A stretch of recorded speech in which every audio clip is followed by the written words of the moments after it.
"You're wasting money on those kids when your sister needs a new car," my dad spat. I finally cut them all off. The next day, their sabotage campaign began. I-35M finally stopped being my family's personal ATM after 12 years of financial abuse. The moment my father called my kids a waste of money at our family dinner last month, something inside me shattered like glass. I'd been successful, yes, built a cybersecurity firm from scratch that now protects data for Fortune 500 companies. But that success came with a price tag I never agreed to pay, becoming the financial backbone for an increasingly entitled family who saw me as nothing but dollar signs. What happened after I finally cut them off shocked even me, but I don't regret a single damn thing. Growing up, we were solidly middle class. My parents worked steady jobs, my sister Amy was the family princess, and my brother Kevin was the troubled one who just needed more chances. Our family motto, repeated at every birthday, every holiday, every graduation: family takes care of family. I believed it with every fiber of my being. When my tech startup Sentinel Security began taking off 8 years ago, the requests started small. Dad lost his job during a company restructuring. "Just need help with the mortgage for a couple months, son. You know I'm good for it." Mom called it a temporary setback. 3 months became 6. 6 became permanent.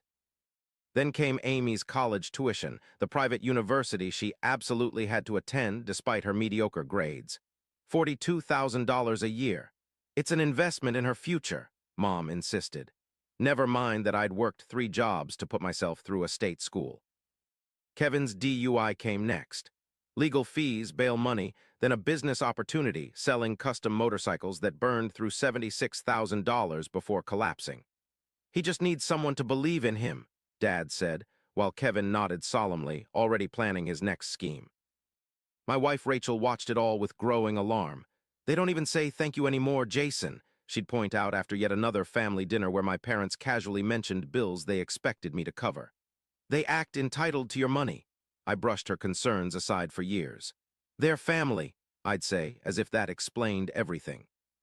The disrespect toward my own family, Rachel and our kids, Jane 8 and Lucas 6, crept in slowly like poison. Amy rolling her eyes when we mentioned the kids' private school. "Must be nice to waste money while mom and dad struggle." This from the woman whose rent I paid every month.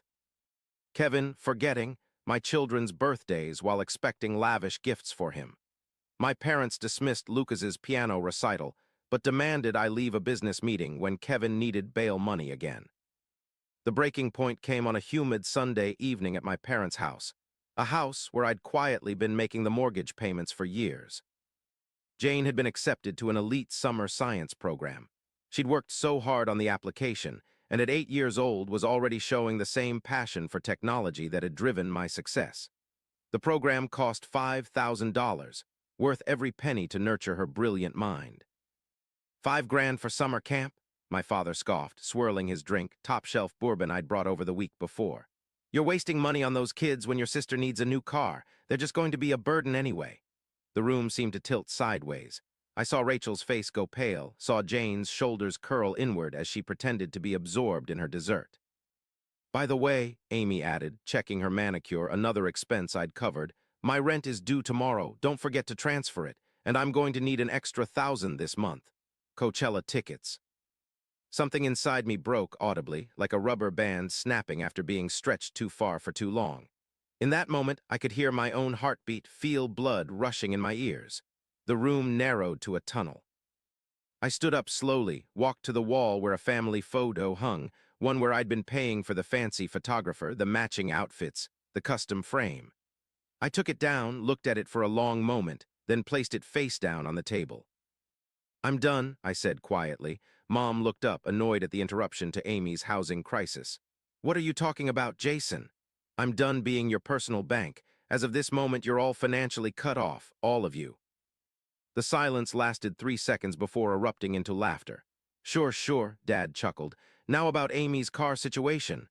"I mean it," I said, my voice steadier than I felt. "The mortgage payments, the credit cards, the loans that never get repaid, it stops today." "Don't be ridiculous," Mom snapped. "You know your father didn't mean anything by what he said. Now about Amy's rent." I looked at Rachel, who gave me a small, affirming nod. Then at my children, who looked confused but somehow relieved. 12 years, I said. I've given you over $500,000 in 12 years, and you still treat me and my family like we're nothing. I walked out to the sound of my family laughing, convinced I was bluffing. I wasn't. That night, I couldn't sleep. At 3 a.m., I sat in my home office with a notepad, calculator, and 12 years of bank statements. My hands trembled as I moved through each year, meticulously documenting every loan, every gift, every bill I'd covered. The numbers stared back at me, black and white evidence of my own exploitation. Mortgage payments, $187,642 Amy's expenses, $226,379, tuition, rent, car, shopping, Kevin's bailouts, $298,755, legal fees, failed businesses, actual bail, parents' credit cards, $94,312 medical expenses, $31,567 vacations I paid for but couldn't attend, $42,900 holidays, birthdays, and emergencies, $68,438 total, $949,993. Nearly $1 million. Money that could have secured my children's college funds, expanded my business years earlier, allowed Rachel to pursue her art without worrying about finances. Money that had disappeared into a black hole of entitlement and ingratitude. I printed the spreadsheet and taped it to the wall of my office, not as a reminder of what I'd lost, but as proof of what I wouldn't lose again. The next morning, I took systematic action, meeting with my financial advisor to document every loan and gift, canceling all automatic payments to my family members, removing authorized users from credit cards, changing passwords on all accounts. I installed a state-of-the-art security system at our home and office, knowing my family's reaction wouldn't be rational. I consulted our company attorney about potential harassment. I blocked their numbers, filtered their emails to a folder I wouldn't have to see, and locked down social media. That night, Rachel held me while I shook with the immensity of what I'd done. "They're going to hate me," I whispered. "They've been taking advantage of you for years," she said. "You just couldn't see it because you're a good person. They're not."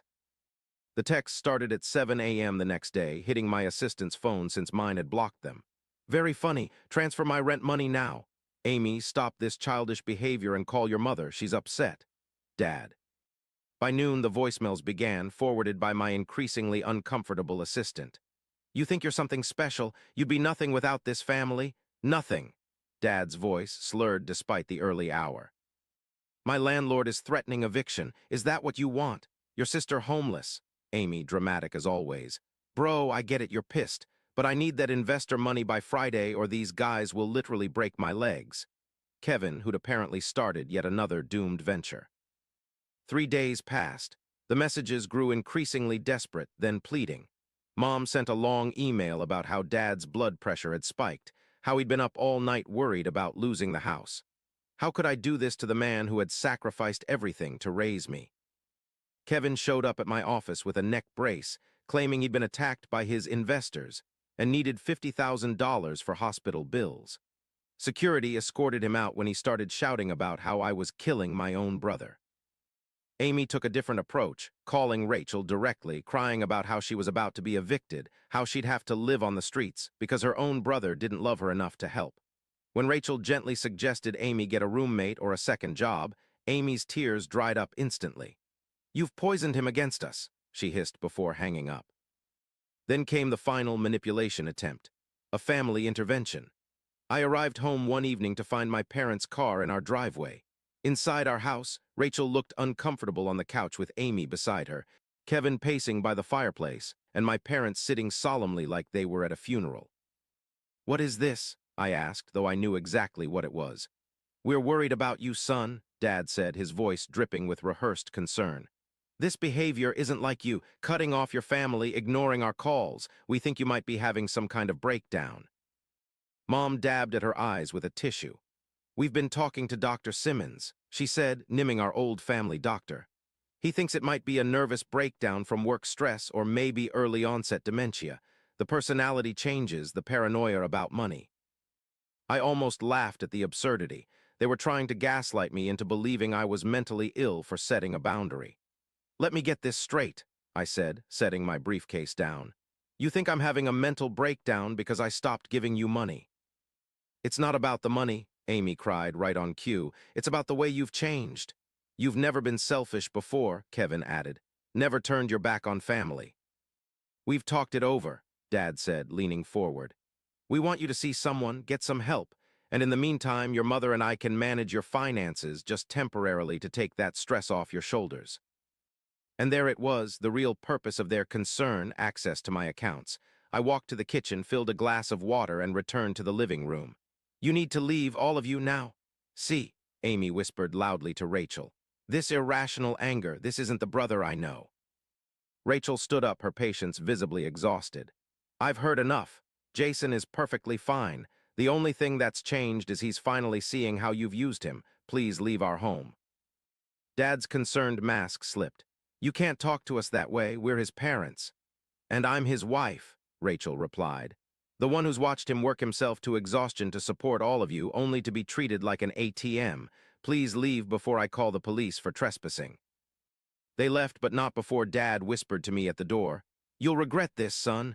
Nobody turns their back on family without consequences. It was a threat, plain and simple, and they made good on it. The sabotage campaign began the next day. Dad showed up at my office, making a scene in the lobby until security escorted him out. Mom called Rachel's parents, spinning a tale about how I was having a mental breakdown, withholding money for medications and essential care. Amy started a whisper campaign among mutual friends, claiming I was abusing my wife and children, hoarding money while my family starved. Kevin took it further, contacting my clients with vague allegations of fraud, showing up at my children's school claiming an emergency, even filing a false police report claiming I'd threatened him. Their tactics would have worked before. I would have paid them off just to make the drama stop. Not this time. 2 weeks in, reality began hitting them hard. Amy was evicted from her luxury apartment, her BMW repossessed while she screamed at the tow truck driver that her brother would sue them all. Kevin's newest business partners discovered he couldn't deliver the promised investment, leaving him with a split lip and a warning. My parents received a foreclosure notice, the mortgage having gone unpaid for 60 days before my cutoff. They tried increasingly desperate measures. Dad attempted to take out a loan using my information, a clear case of identity theft the police found very interesting. Mom began calling every relative in our extended family, creating an elaborate fiction about my drug addiction and gambling problem. Amy moved back home, posting daily social media martyrdom about having to care for our elderly parents at the expense of her career. Meanwhile, I was healing. For the first time in years, I slept through the night. The constant tension headaches vanished.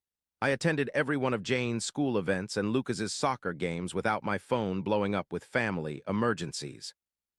Our household finances, suddenly unburdened from supporting 5 additional adults, allowed us to increase retirement savings, build the kids' college funds, and actually take a family vacation, our first in years. At work, without the constant interruptions and drama, I closed 3 major corporate contracts we'd been chasing for months. I started therapy, working through the guilt and manipulation that had defined my family relationships. You've been caught in a classic financial abuse cycle, my therapist explained. Your success became their entitlement. 4 months after the cutoff, my father had a heart attack. Not a fake one like he'd tried earlier, a real medical emergency brought on by years of heavy drinking and stress. My mother called from the hospital, leaving a tearful message. He's asking for you, please, if you ever loved your father. I sent flowers and arranged for the hospital bills to be covered, anonymously. But I didn't go. The old me would have rushed to his bedside, checkbook open. The new me recognized the manipulation even in a crisis. Dad recovered, and the knowledge that I'd paid his medical bills without reestablishing contact infuriated him more than if I'd done nothing at all. It showed I still had resources to help.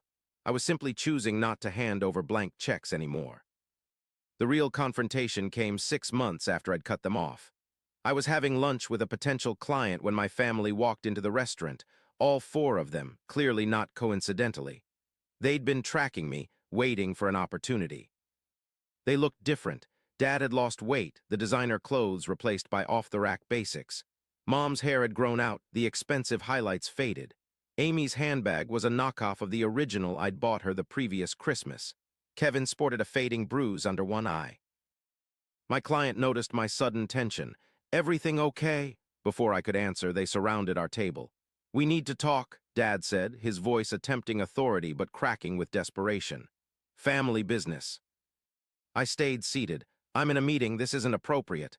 "Appropriate?" Mom hissed. "Is it appropriate to abandon your family after all we've done for you?" The restaurant had gone quiet, other patrons pretending not to watch the unfolding drama.